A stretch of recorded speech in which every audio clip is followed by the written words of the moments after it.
Welcome to the March 27th IMU Board of Trustees of the Electric, Water, and Communication Utilities. Jackie, would you please take roll call? Board Member Selgrave. White. Here. Smith. Here. Nebraska. Yes. At this time, we welcome any public comment. If you'd step to the podium and state your name and address.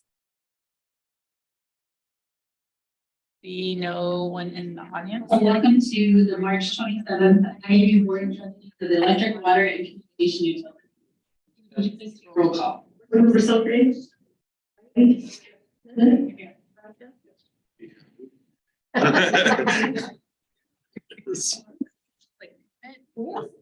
Go ahead, I'm trying to figure out who's. Your name and address. Good to go? Go ahead. Okay, thank you. Can we head to consent agenda? I need a first and second motion to approve the consent agenda. Discussion on claims, approval of claims. Discussion on the minutes from last meeting. Questions, concerns? How about the resolution of approving the new salaries? Conversation, question, any additional comment? For everyone's benefit, or maybe for the public's benefit, on the resolution approving salaries is a water superintendent position. And after our rounds of interviews, IMU has appointed Justin Brand as our new water superintendent. So on the action before you is making that official. Proud. There's no conversation or discussion. Jackie, would you please take roll call? Board Member Smith. Yes. Nebraska. Yes. Selgrave. Yes. White. Yes. Consent agenda is approved. Moving on to electric utility action items. I need a first and second motion on a resolution approving the purchase of a skid steer mounted core drill. Move. And Is that funny? it just rolled off my tongue funny. Any conversation, discussion, Mike, any explanation? It's just, this will be used as part of our directional drilling to find utilities underneath our services. As far as those bits are concerned, what kind of life is on those? It depends on how much we hit, type of thing. We should be able to get what they're saying. We should be able to get a season out of them. Out of it. With rebar or something like that, you get in there, you get enough of it, it just wears on. We're hopeful for a season is what they said. Any additional question or comment? Jackie, would you please take roll call on this? Board Member Selgrave. Yes. White. Yes. Smith. Yes. Nebraska. Carried.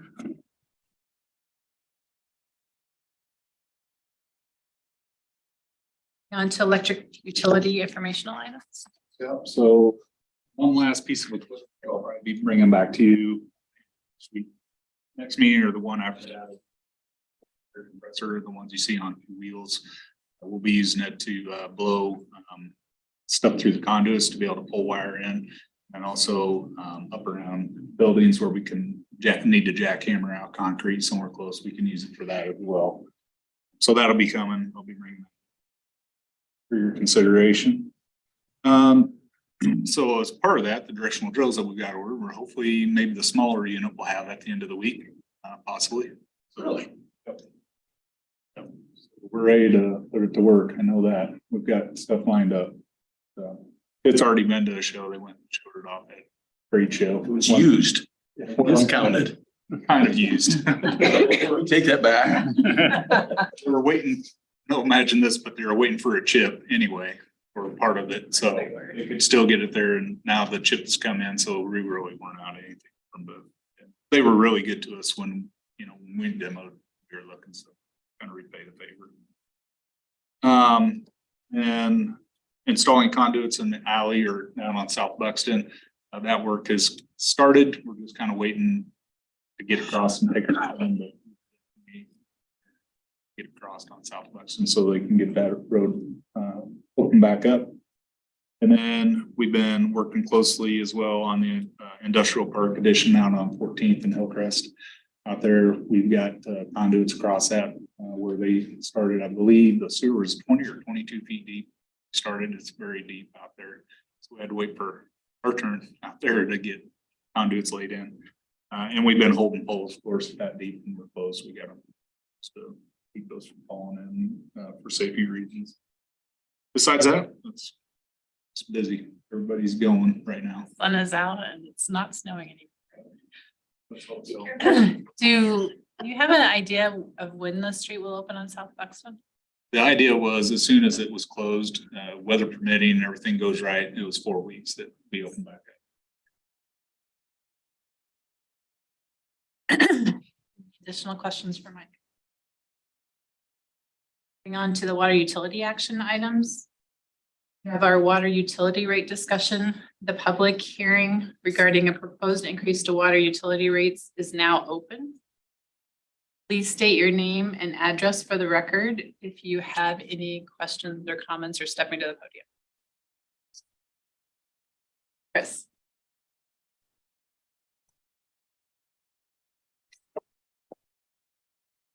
All right, did you want to hold a public hearing and then discuss? We can close the public hearing. Need a first and second motion on a resolution adopting the municipal water utility rates and charges. Second. Let's go ahead. All right, I got a couple of slides here. When it comes to water, in your packet is a proposal that will increase the base rate of water. That includes the first 1,000 gallons from $10 to $11.25. Marginal rate thereafter will go up 75 cents to even $7. Those rates, specifically the new taste rate, is at the median cost of the 22 rates. So given the likelihood of the other entities increasing their rent rates as well, we should end up a little below median, still providing great value for our residents. That increase in rate, I guess first and foremost, our budget that we passed was built around these assumptions, built around the additional revenue that is generated here. The increase in rate, it will be about approximately $3.50 for an average residential customer. And that's somewhere in the neighborhood of 4,000 gallons. It costs $3.50. These new rates will provide approximately $87,000 in additional revenue from base rates and provide $255,000 in revenue from usage charges. That total of $342,000 in revenue will be used to fund the increasing operational costs. We've seen a lot of chemicals in a lot of cases have doubled in price, as well as construction materials. And most importantly, it'll fund some additional CIP investment. We'll get about another block and a half or so of accomplishment of the future out of these additional dollars. These rates will need to be evaluated annually and in the future. This does provide us some good growth in the CIP construction, but unfortunately, the likelihood that it's the end all be all for our water needs is unlikely, and we'll need to have this conversation at some point in the future. Again, at budget time, we'll take a look at that. So these talk a little bit about where that new 11.25 base rate will put us. As you see, the blue arrows on the screen, and these are again 2022 rates, and where we compared all the other municipalities with a population of 10,000 plus. The 11.25 will put us smack in the middle between Newton, Altoona, and as usage, the 600 cubic feet is about 4,500 gallons. It's meant to represent an average residential customer as well as some small commercial, large commercial up through the edge. Those blue arrows across the board indicate where with the new rates, IMU water department will fall. Do you anticipate these cities also doing some sort of increase or evaluation this year? Yeah, the bulk of them will, and oftentimes,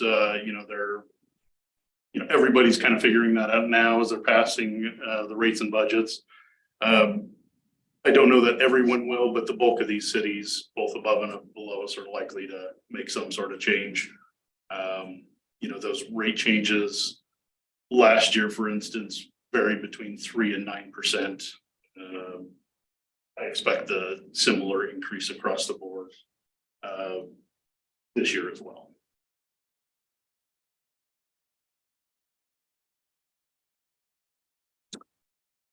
So did anybody have any specific questions? Back to any of these rate increases, but like I said, the budget and the increase in operational costs, as well as our needs in the CIP are driving this rate increase. And I think we're still maintaining our affordability right in those median average rates. And I think residents in Indianola are well served and should be proud. We've got great quality water and frankly, average prices. Have we received any phone calls or notifications from anybody asking questions about this? I'm just curious. Not yet. And then when, you probably have said this, I just missed it. When will we have these go into effect? So if they are passed, they will go into effect in 30 days. So it will be on the May 1st bills rendered May 1st.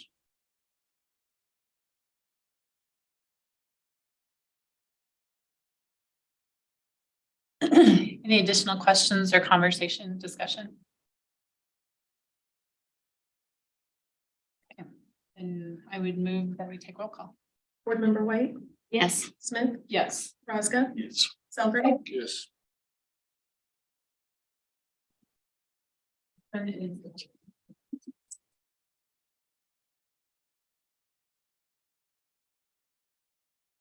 I need a second or first and second motion on a resolution adopting municipal communications. Moved on too fast. Need a first and second motion on a resolution adopting municipal still too far. the water utility informational items. Hello, I jumped down. I am on vacation still, can you tell? Justin, do you have any information around our utility informational items? Don't have a lot. Like Mike said, construction, we're busy. Messing with the streetscape and the industrial park going in. I did get a phone call from our well company. They hope to be down next week to pull well 11 and get that back in operation. Other than that, it's busy season. And Have you seen any, and this isn't really water, but it's at the water plant, any additional movement with the solar field coming in out there? I have not. They were out maybe a month or so ago doing some surveying on utilities, but other than that, I don't know what to say. Yeah, I mean, and just for your information, we're in the process. They're now that we went out and did some surveying, they're doing those final utility locates and we'll mark those out for us to kind of give them the final blessing that the plan that we've got in front of us will work as far as all of our setbacks and rules or distances from all the critical infrastructure that we need. Once we do that, they'll have the design finalized and be able to work through the rest of the planning and zoning process and get that conditional use permit issued and start construction. Is there a target date? Again? The last communication I had that they expect to be on the planning and zoning May meeting, and construction is still scheduled for mid to late June. Chris, what about Justin's replacement then? Have we started that process? It has been, that position has been posted internally. I have a waiting time period internally. I think tomorrow we'll be putting that up for the public advertisement.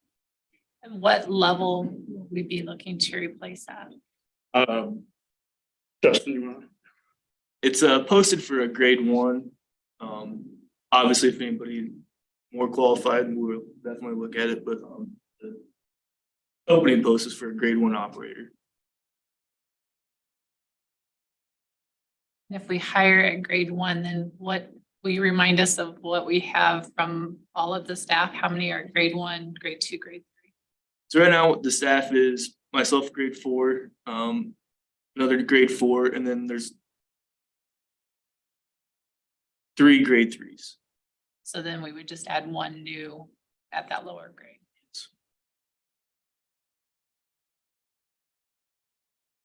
And will we post that like we did earlier with IAMU as well?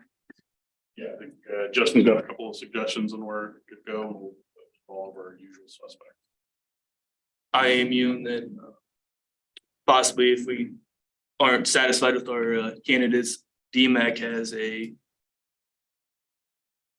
water 2-year program up there, so I think that would be a good place to start, as well as Kirkwood and Cedar Rapids is a little far away, but another option if we aren't satisfied. That's a great idea. Thank you. Anything else? That's it. Now we'll move on to communications. The public hearing regarding proposed telecommunication rate increases is now open. Please state your name and address for the record if you have any questions or comments. At this point, we'll close the public hearing since there is no one in the audience. And I would need a first and second motion on a resolution adopting municipal communications utility rates and charges. So moved.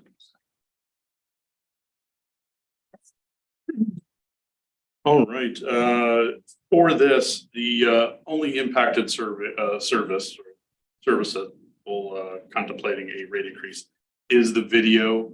I think you'll see in your packet, there are a lot of different new rate structures that'll involve some new equipment, but for the vast majority of any of those people, those old rates are available, and I turn it over to Kurt for any more information.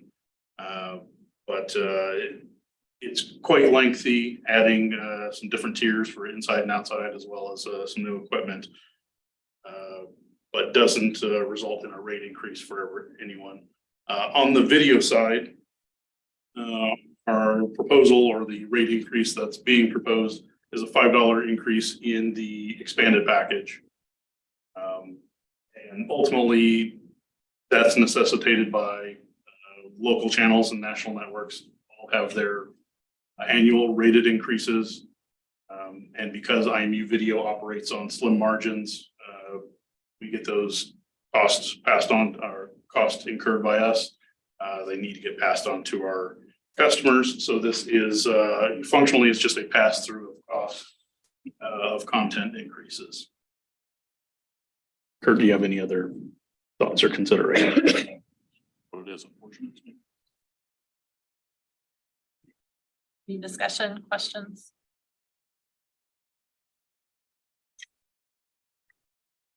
If not, I'd move ahead with roll call, Jackie. Board Member Smith? That's good. Yes. All great. Yes. Right. Yes. Thank you. Motion is approved. Need a first and second motion on a resolution adopting municipal communication utilities residential rates charges.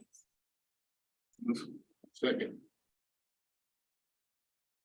Discussion related to that.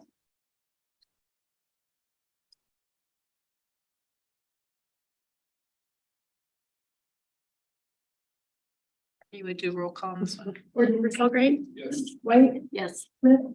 Raska? Yes.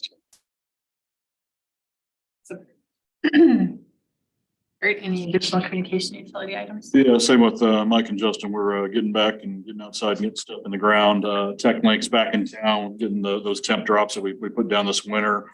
Getting ready to get those buried. Mike, I did some counting after we talked this afternoon. Looks like we've got about 15 completed here in the last week or so. We got about 47 more remaining. So Not quite as bad as past years, and hopefully we'll get caught up here by the end of April, beginning of May. I've got some time carved out on the calendar, so if the weather plays nice with us, hopefully we'll do good here in the next few weeks. So in addition to that, that NOFA project going south, Murphy is working extremely hard on that right now. I think they've got crews that normally go north that are down here right now. I counted 6-7 trucks down there the other day, so they're working hard on that. My guess is if they keep that many crews in, that will probably be wrapped up here in the next 4 to 6 weeks again, as well, again, depending on weather. I also talked to Pella and Newcom on the transport route between here and Pella. Kramer is planning on being in town next week to start proofing the existing conduits in both Innano and Pella. We use some of the existing conduits at the end of those routes. They're going to come in and double check, make sure everything looks okay for that. And then they're planning on starting construction between Pella and Knoxville on April 10th, again, if weather holds. So that project will get wound up and get going as well. So last I heard, they're still waiting on some DOT permits between Knoxville and Indianola, but they've got plenty of work to do between Pella and Knoxville. So we've got some time to get all that taken care of. So Newcom's working on that. So More of a curiosity question than anything. When they start that construction, will they go from Pella to Knoxville or Knoxville to Pella? I don't have any idea, or if they'll work multiple crews going multiple directions. So yeah, but Kramer's a fairly big organization, so I would not be a bit surprised if they kind of worked from both directions, to be quite honest. So. And did you say there's already some conduit in the ground? At the very end, like when we hit the city limits in Indianola and Pella, we're going to use some of the existing conduit that's already there. Just it's say putting in additional footage where we didn't need it, but we've got capacity. Kramer will just come in, double check, make sure there's mule tape and everything, make sure everything's clear. So when they get ready to pull in fiber, it's good to go.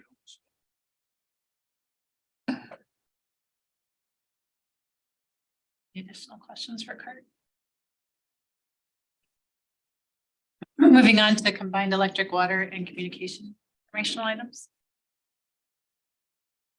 I don't have anything. I'll hand it over to Chris. I just have a couple of items. Earlier this year, Chris and I had a conversation with Bankers Trust in Des Moines. They held a couple of investment accounts for us, and they have held those accounts for several years. Had some conversations with them about merging it into one account, and we had some discussions on fees and that sort of thing. Ultimately, we decided, and a local bank agreed to take those funds and hold those funds while we issue an RFP for those investment services. We have not done that in quite a while, so we thought it was a good time to look into that. So Chris and I will be looking into that and probably lean on Michael Maloney a little bit of that process as well. So we will be starting that process for those investment services. Which local bank are we working? True Bank is where we do our checking account there as well. So. Will those investments close out? Bankers Trust? Yes, and they are in a collateralized account at True Bank right now. With the majority of our checking account, our operations funds that we have there, so.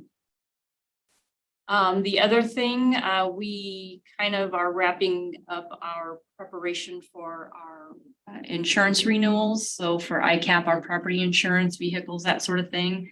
A couple of weeks ago, Courtney Weinman and True North were kind enough to meet with us. We've got new eyes looking at these lists of things, and the more questions we had, the more questions we had. So they were kind enough to sit down with us and kind of go through that process.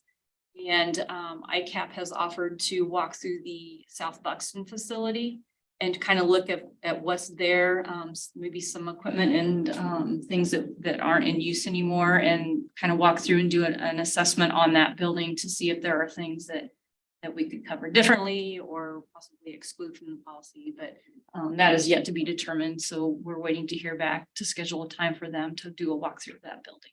Chris, when you mentioned that building, is that the one that's across the post office? Yes, that we used to occupy, and generators sitting there. We've got radiators that go with the generators that we don't use anymore. So all that discussion just kind of led to, hey, why don't we just do a walkthrough and see what can be done? So In your last meeting, have we had any further conversations as far as the city was concerned? We had a presentation a few weeks ago as far as the possibility of them using that for office space. I don't know if that's going anywhere or just curious. Yeah, it's gone through. Jason back there is kind of cleaning it up and working out of there as we speak. Oh, Love it. Thank you so much.